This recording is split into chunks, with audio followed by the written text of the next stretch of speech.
Merger of the Century. This video is based on key insights from the book Merger of the Century by Diane Francis. Introduction. Canadians and Americans, while similar, possess distinct identities. Canada emphasizes its uniqueness, partly due to its strong French culture, a legacy of France's historical presence. Meanwhile, the U.S., influenced by German ancestry, operates as more of a melting pot. Despite these differences, both nations share democratic values and a history of peaceful relations, save for the War of 1812. Both countries face social challenges, including disparities in homicide rates among Indigenous and African American communities. Canada's independence evolved gradually, influenced by its colonial past, while the U.S. gained independence in 1776. A significant portion of Canada's economy is U.S.-owned. Diane Francis's analysis reveals that the Canadian revenues of Canada's 50 biggest foreign-owned companies surpassed Quebec's GDP and equaled a significant portion of Canada's overall GDP, with Americans owning a substantial share. Lifestyles have converged, with similar incomes and tax rates. Americans have reduced consumer debt, while Canadians' levels mirror those of the U.S. before 2008. Voters in states bordering Canada often share more liberal views, aligning with Canadian perspectives. The 9/11 attacks and the 2008 financial crisis harmed both economies, accelerating the decline of wealthy democracies as emerging economies like China and India grew. By 2030, Brazil, Russia, India, and China could surpass the G7 nations economically due to debt, demographics, resistance to change, and an inability to counteract rival strategies. This wealth transfer from richer to poorer nations will escalate because controlled economic models, like China's, outperform the free market model. Stephen D. King of the Hong Kong and Shanghai Bank warns that the pursuit of scarce resources may lead to war and wealth redistribution. Diane Francis suggests that the U.S. and Canada should consider merging into one nation to survive the new economic reality by devising protective policies. This story details the potential economic benefits, deal structure, political obstacles, and alternative strategies if a merger is impossible. Diane Francis, as a dual citizen and business writer, believes a merger aligns the interests and values of both nations. While some Canadians may object due to perceptions of the U.S., Diane Francis argues that the U.S. is not as dangerous as portrayed, and that both countries must meet the future together. Canada has benefited from U.S. capital and technology, but faces challenges with border issues and escalating costs. Demographer David Foote suggests a merger due to Canada's aging population, leading to slow growth and higher costs. The U.S. also needs to recalibrate after prospering since World War II. A merger would create an energy and economic powerhouse with vast development opportunities and the ability to tackle environmental challenges together. Historically, the idea of merging has been considered. In 1919, Prime Minister Robert Borden proposed a merger between the U.S., Britain, and Commonwealth countries. After World War II, Prime Minister William Lyon Mackenzie King contemplated an economic merger with the U.S. In 1940, King signed the Ogdensburg Agreement, merging the two armed forces and giving the Americans control. Donald MacDonald, chairman of the Royal Commission that recommended free trade, told Diane Francis that King mentioned the idea of joining with the Americans to a few confidants after the war. The internet has erased borders, impacting media and culture. In 2010, Americans named Celine Dion as their greatest singer, while Canadians watched the Super Bowl.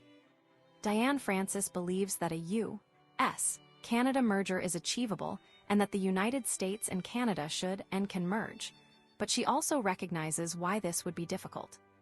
Without a merger, contentious issues like energy could cause conflicts.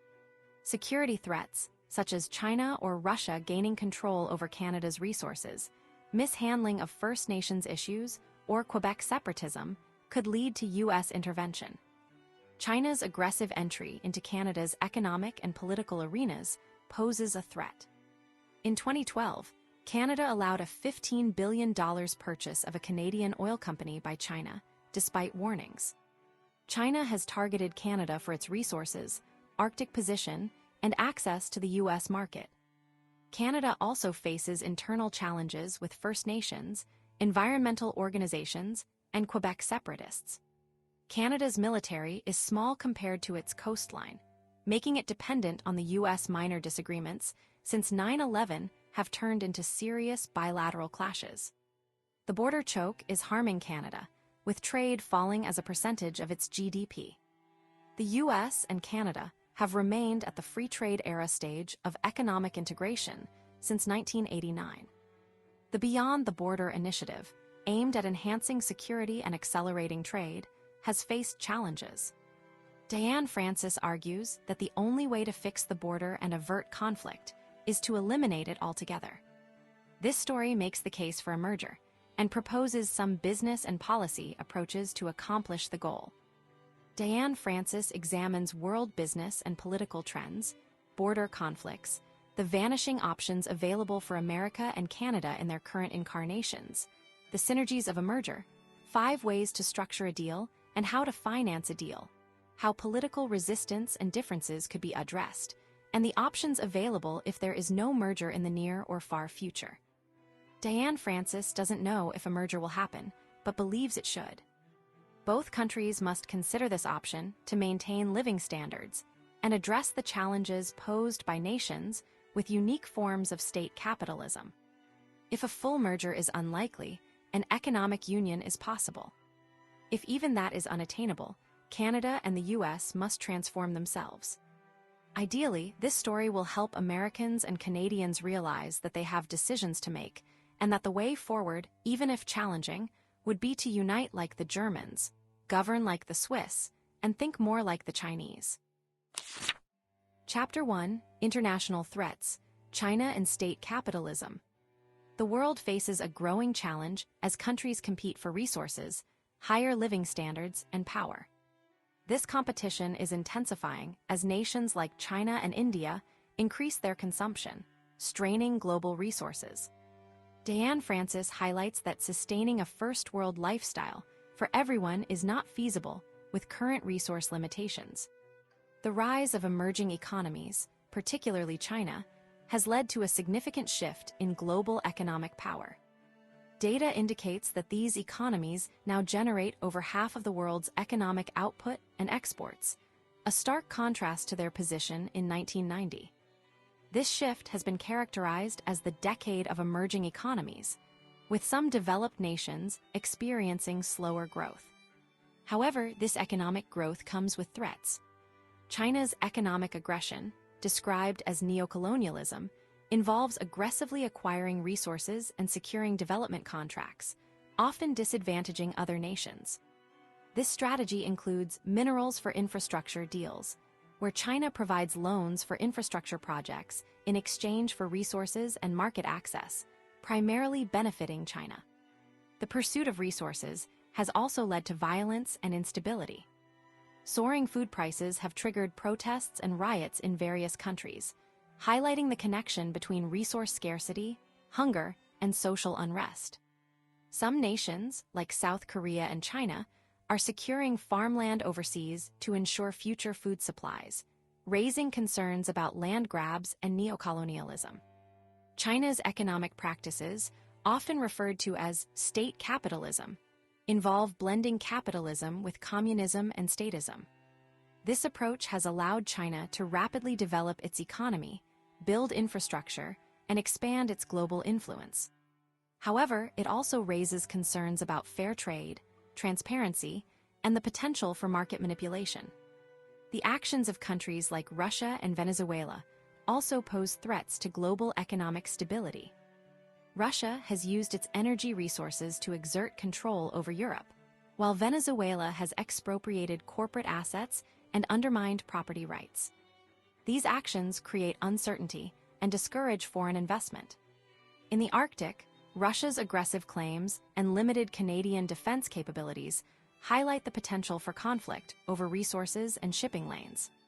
The United States has also expressed concerns about various countries' efforts to control Arctic resources. To address these challenges, Diane Francis argues that the US and Canada must adapt to the new global reality. They need to recognize the strategies being used by other nations and invest in each other's success. This includes understanding the benefits of state capitalism, investing in research and innovation, and working together to confront rivals. Without significant change, Canada risks becoming vulnerable, while the United States will continue to struggle with foreign debt and reliance on cheap goods from Asia. Chapter 2: Bilateral Threats: Terrorism, Immigration, and Drug Smuggling. Diane Francis discusses several critical issues affecting the relationship between the United States and Canada, including border security, terrorism, economic prosperity, and freedom of speech. Diane Francis highlights how the US-Canada border, historically a symbol of trade and cooperation, has become a point of contention due to security concerns. The 9/11 attacks led to increased militarization and stricter controls, causing significant delays and economic costs. For instance, the Ambassador Bridge, a crucial link for the auto industry, faces frequent bottlenecks, costing billions annually. The need for additional infrastructure is evident, but disagreements and bureaucratic hurdles hinder progress. Diane Francis addresses the threat of terrorism, citing the case of Ahmed Ressam, who exploited Canada's weak immigration and law enforcement policies. Ressam's attempt to bomb Los Angeles International Airport underscored the need for greater cooperation between the two countries. Diane Francis also points out that Canada has faced domestic terrorism threats, such as the Toronto 18 plot and other al-Qaeda-linked activities. These incidents underscore the importance of robust anti-terrorism efforts and information sharing. Diane Francis examines the issue of drug smuggling across the border, particularly the export of marijuana from British Columbia to the US. The failure to stop smuggling has damaged Canada's reputation and poses a threat to Canadian society, with gang-related murders often linked to drug trafficking. Diane Francis recounts an incident where a marijuana grow-op was raided, but workers were allowed to flee, highlighting the laxity of the legal system. Diane Francis delves into the economic challenges facing Canada, particularly concerning its oil sands strategy. The U.S. State Department's denial of a permit for the Keystone XL pipeline jeopardized Canada's plans to increase oil exports. This decision, influenced by environmental concerns and political considerations, prompted Canada to seek oil markets in Asia. The rise of fracking technology in the U.S. further threatened Canada's oil industry by increasing domestic production and lowering prices. Diane Francis notes the role of environmental groups in opposing the oil sands and the Keystone XL pipeline. These groups, often well-funded and politically connected, have employed tactics similar to those used against Canada's seal hunt, using aerial photos of the oil sands to generate negative press coverage and fundraising. Celebrities have also joined the cause, further amplifying the opposition.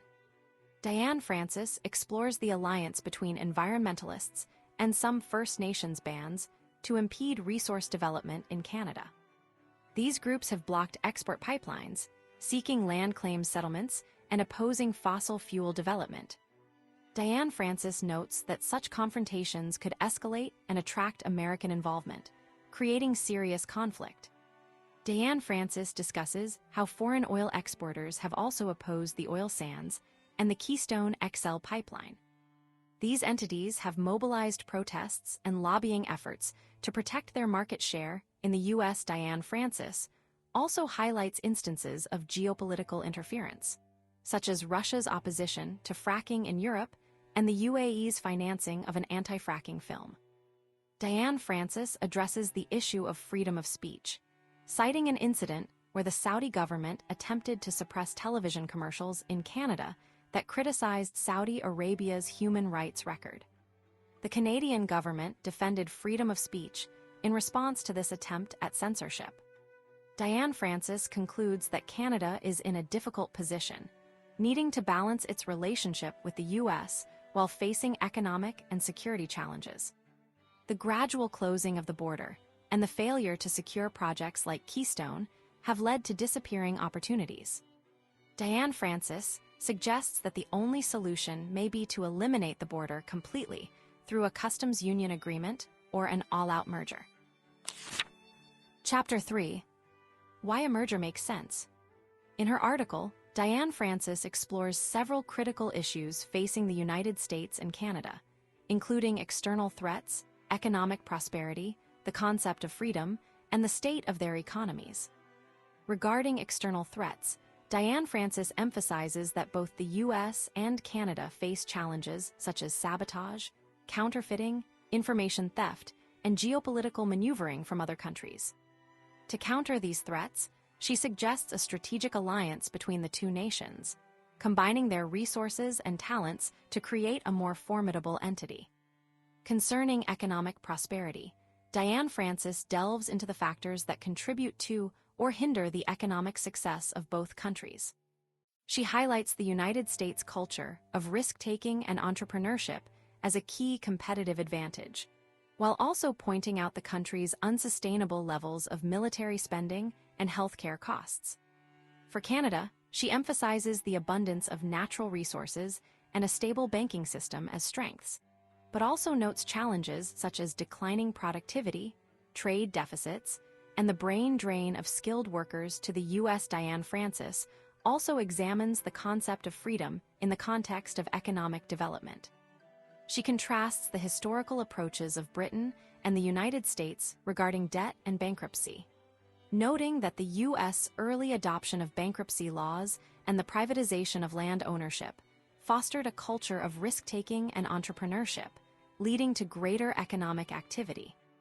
In terms of the state of their economies, Diane Francis presents data comparing the U.S., Canada, and China in 2011.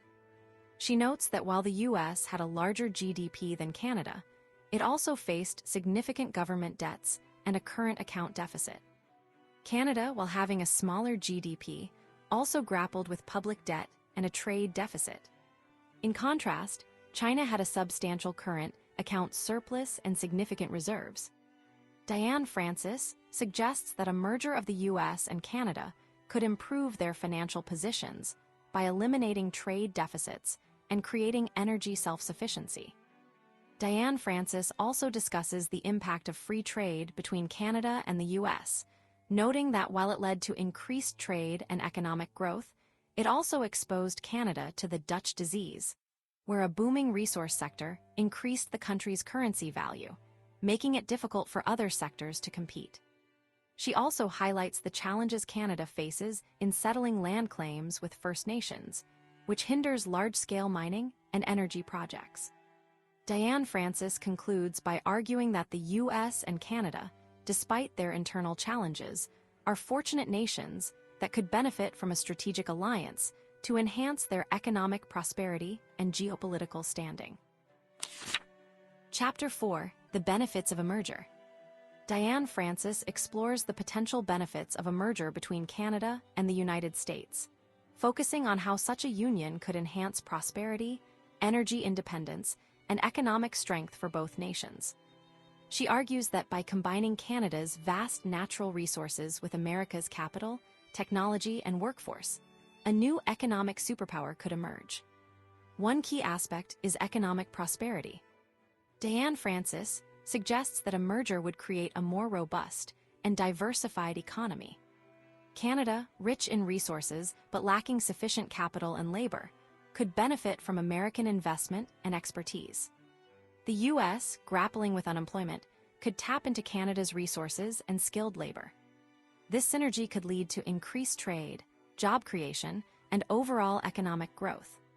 For example, Diane Francis points out that Canada's untapped hydropower potential could be developed and exported to the U.S., providing clean energy and economic opportunities. Energy independence is another critical theme. Diane Francis argues that a merger would allow the U.S. and Canada to achieve energy self-sufficiency. By combining their oil, natural gas, and renewable energy resources, the two nations could reduce their reliance on foreign energy sources. This would not only enhance their energy security, but also stimulate economic activity in the energy sector. She highlights the potential for increased natural gas production and the development of Canada's oil sands as key components of this strategy. Diane Francis also touches on the importance of innovation and technological advancement. She notes that the U.S. is a global leader in research and development, while Canada has a strong base of engineers and scientists.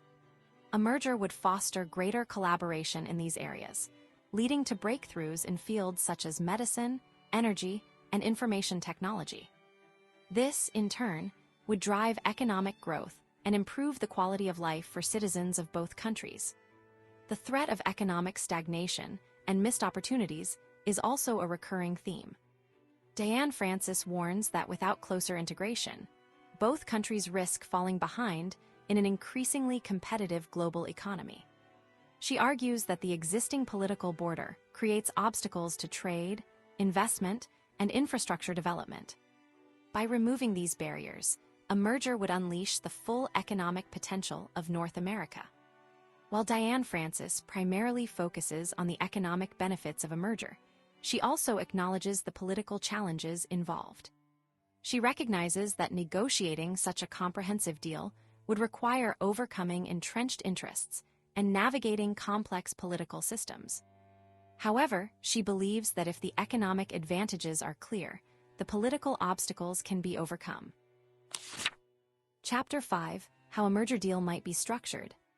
Mergers and acquisitions are multifaceted, designed to defend against hostile takeovers and maximize profits through synergies, economies of scale, cost reductions, talent and resource acquisition, diversification, vertical integration, or increased size for security, research, or competitive advantages. A U.S.-Canada partnership would fulfill these requirements and be both defensive and offensive, marking the biggest friendly transaction in history. The largest deal to date was the $2 trillion reunification of East and West Germany in 1990, bringing together a country partitioned after World War II. The world's biggest transaction was a tremendous achievement, executed in less than a year. The transition from communism to capitalism, dictatorship to democracy, and oppression to freedom was impressive. Likewise, a merger between Canada and the U.S. could take years or happen quickly, depending upon circumstances, public opinion, and the proposed deal. Diane Francis explored a merger model between the U.S. and Canada, referred to as Project Great Lakes, using an investment banking approach. This story considers Canada as Muskoka and the U.S. as Adirondack for evaluation purposes. In this story, Diane Francis explores the financial implications of a hypothetical merger between Canada and the United States, focusing on how to divide the assets fairly between the two countries. The core of the discussion revolves around an asymmetrical merger, where Canadians, representing 10% of the combined population, referred to as Muskoka shareholders, would receive 18% of the equity in the new entity, while Americans, representing 90% of the population, Adirondack shareholders, would receive 82%. This disparity arises because Canada's contribution to the merged entity is valued higher than its population size would suggest. To compensate for this overcontribution, Diane Francis suggests that Canadians should receive cash or other assets. Based on 2010 figures, this overcontribution was estimated to be worth approximately $16.943 trillion. This figure is compared to Germany's reunification, which cost around $2 trillion, nearly double West Germany's 1989 GDP. Diane Francis emphasizes that valuing assets is crucial for initiating discussions. While evaluating all publicly owned assets might be difficult, negotiations would primarily involve horse trading, focusing on the perceived value of national assets. Americans might argue for a larger equity share due to their robust economy, universities, research facilities, and military protection. Conversely, Canadians might argue for more due to resource opportunities, an educated population, resource self-sufficiency, and ownership of Arctic shipping lanes. In this merger model, if the over-contributions of Canadians were distributed evenly, Every Canadian would be entitled to a lump sum payment of $492,529, stretched over 2 or more decades, and be equivalent to more than 100% of the combined GDP, similar to what West Germany did. Another form of compensation that Option 2 would have to pay out to Canadians would be a subsidy to cover the difference between the costs of the Canadian healthcare system and the American system. This would be equivalent to topping up employee benefits, which companies must do after a merger if there are differences. Roughly speaking, this healthcare compensation could cost about $5 trillion, spread over 40 years, if all Canadians moved to the United States. Diane Francis explains that financing the merger of the US and Canada wouldn't be easy, but manageable, and outlines 2 options for financing such a deal. A side issue would be how Canadians would distribute such a windfall. In private sector deals, proceeds from the sale of shares only go to shareholders of record, as of the date the deal closed. In this case, it would mean that only those with Canadian citizenship, or who were legally residing in Canada as immigrants, would be entitled to the proceeds. Under Option 2, dividing $7.64 trillion by 1.37 billion units of residency establishes a value of $5,576 per year of residency, not including the value of free health care anywhere for 40 years. On top of that would be annual payouts to Canadians of an unknown amount, based on royalties from resource development on Canadian federal lands and offshore. All mergers are difficult to pull off, and this one would test the skills and steel of both nations, while also requiring a huge financing obligation. So this third option would be to create a joint venture or special partnership, with the United States targeted at sharing in the development of Canada's resources. This option would not require a political merger, but could be consummated in the form of a treaty ratified and signed by both countries, along with a gigantic payment from the United States to Canada for participation in the joint venture. Granting the United States a farm-in deal would disrupt neither exploration activities nor labor markets. Arguably, these activities would accelerate dramatically. The deal would not only be valuable, it would be virtually priceless, given the potential. This would be a farm-in involving participation rights and jobs in a concession the size of South America, with geological prospects as favorable as Alaska's or Russia's. If the Americans were unwilling to merge economically, or to undertake a farm-in arrangement of this size, China would leap at the $1.2 trillion farm-in deal. It would allow China access to Canada's resources and to employ millions of Chinese workers, as Beijing has been doing in developing resource-rich countries around the world. But China is not an acceptable partner, as its shoddy and unsafe work around the world and track record in Canada demonstrate. Canada's vast real estate holdings hold immense potential for development, ideally benefiting Canadians. However, this outcome is not guaranteed. The world has its eyes on Canada's Arctic and hinterland, ready to seize opportunities.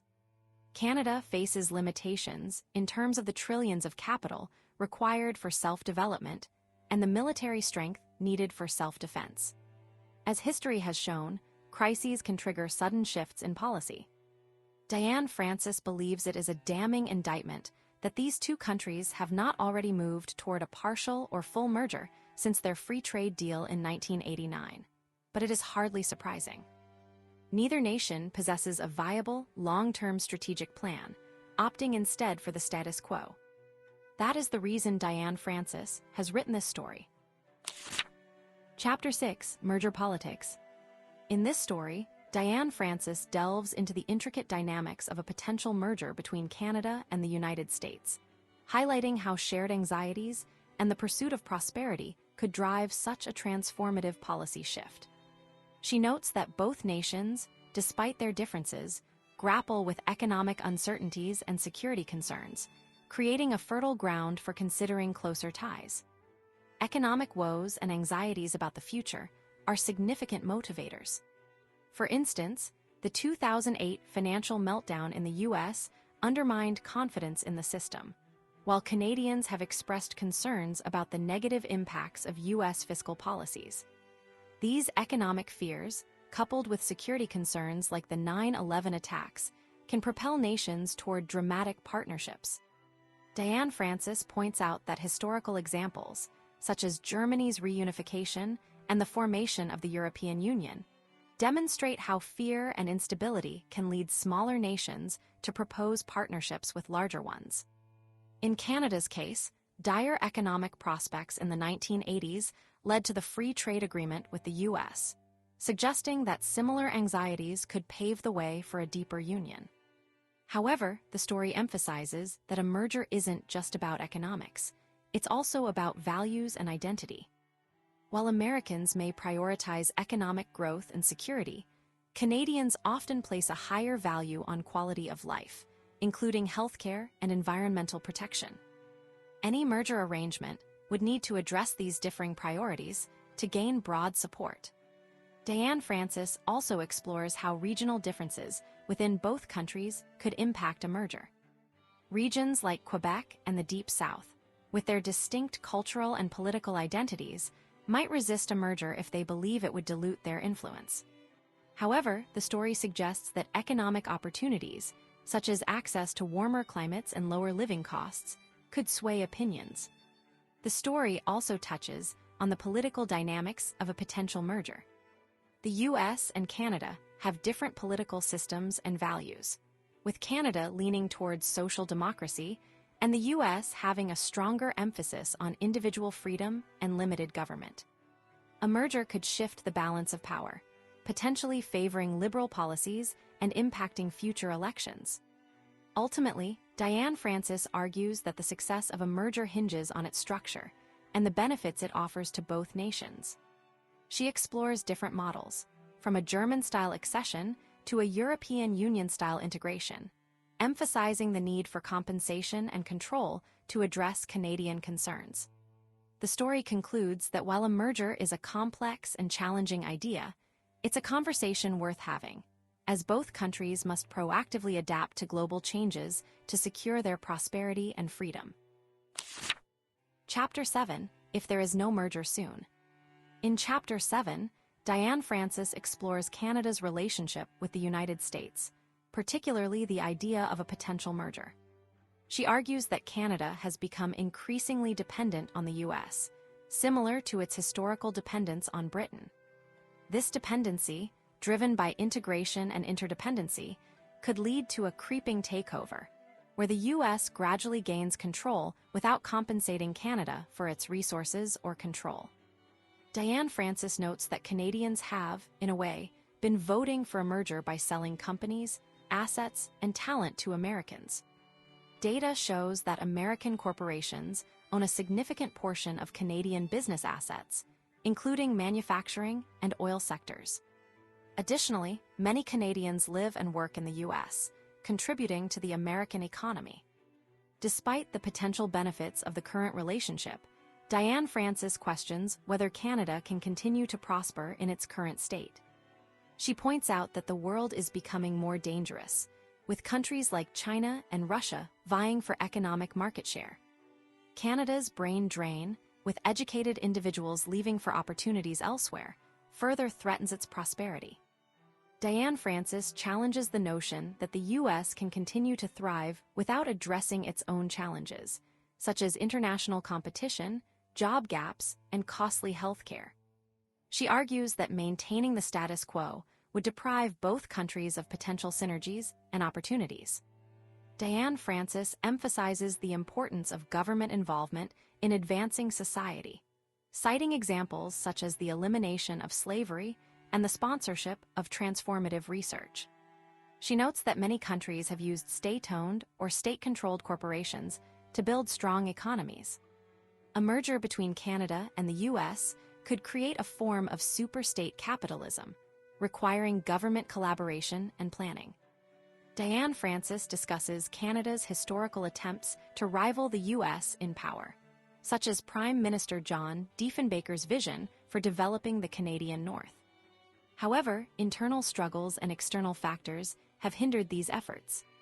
She suggests that a Northern Tiger strategy, focused on independent economic development, could be an alternative to a merger.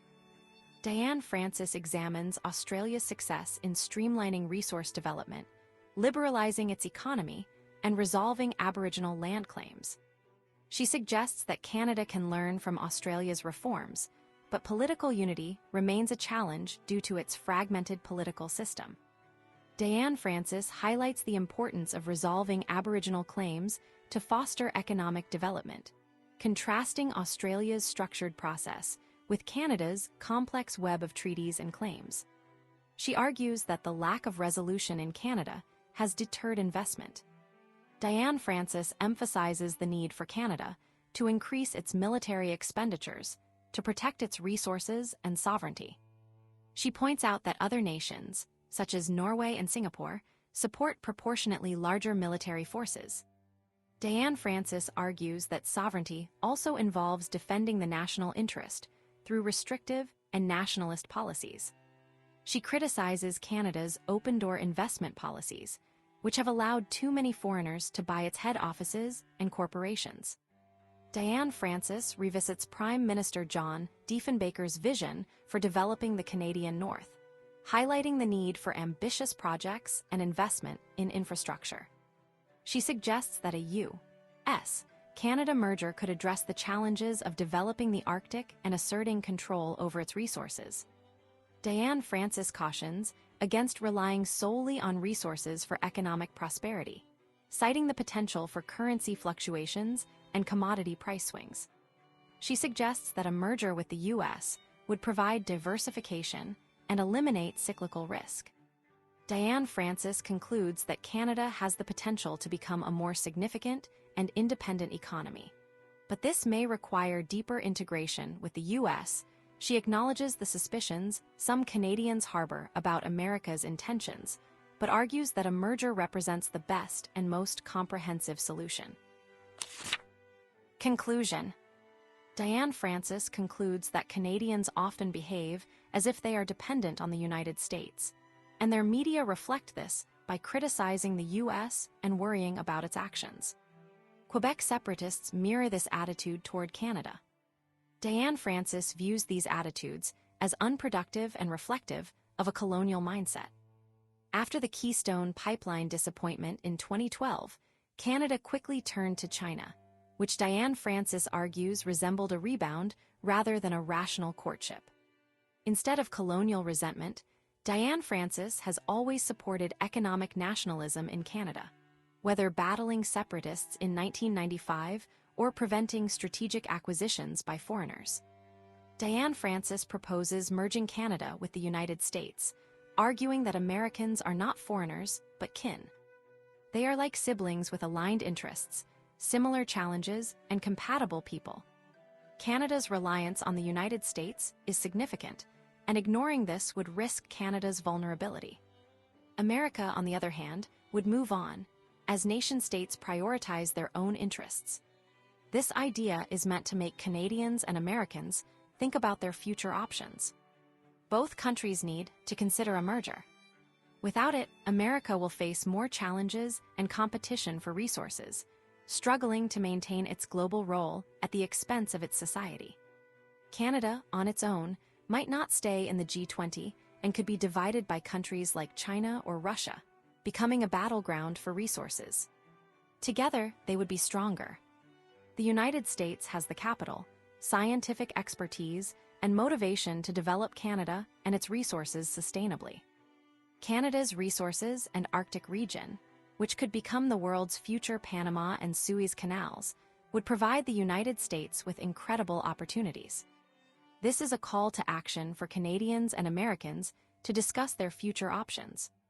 Canada has untouched, valuable wilderness, but its greatest asset is that the most powerful, innovative country in history respects them. This combination of geography and goodwill makes Canada the envy of the world. There would be strong opposition from Canada's elites, who would lose their high positions. China, Russia, and OPEC members would try to interfere because a U.S. Canada union would reduce their geopolitical influence and trade reach, preventing their access to the U.S. through Canada. Britain would also worry about this prospect, especially after trying to keep the two apart for centuries. Australia and New Zealand might also consider joining the U.S.-Canada alliance as they should. Diane Francis believes that if Canadians showed interest in joining forces, the Americans would offer them whatever they wanted, including compensation, free medical care, a share of future resource profits, and positions in new institutions to manage the future of these North Americans. A deal could capture the public's imagination and happen quickly, like in Germany. This partnership might also encourage Mexico to improve or face isolation. At the very least, Canada should consider a monetary and customs union with the United States to address its high currency and workforce issues. This would require new binational institutions, with the U.S. paying a premium to Canadians for their currency. For example, West Germany offered East Germans a 1-for-1 exchange rate for their nearly worthless East German marks. In this case, since the $2 are roughly equal, the Americans would need to offer incentives like co-management of a combined central bank and a generous premium for cash, investments, and savings. Diane Francis has explained why a merger should happen and how this new nation-state could be structured. Opponents will criticize this as a sellout or annexation of Canada by the United States, but they would be wrong. This transaction must provide mutual benefits. Canadians must be compensated for their assets and have a significant role in decision-making, and Americans must recognize the value and benefits. The merger of the century, or steps toward integration, could transform these countries and reshape the world. By combining Canada's resources with America's industrial strength to protect shared values, they would become the greatest country in history. Hit that like button and don't forget to subscribe.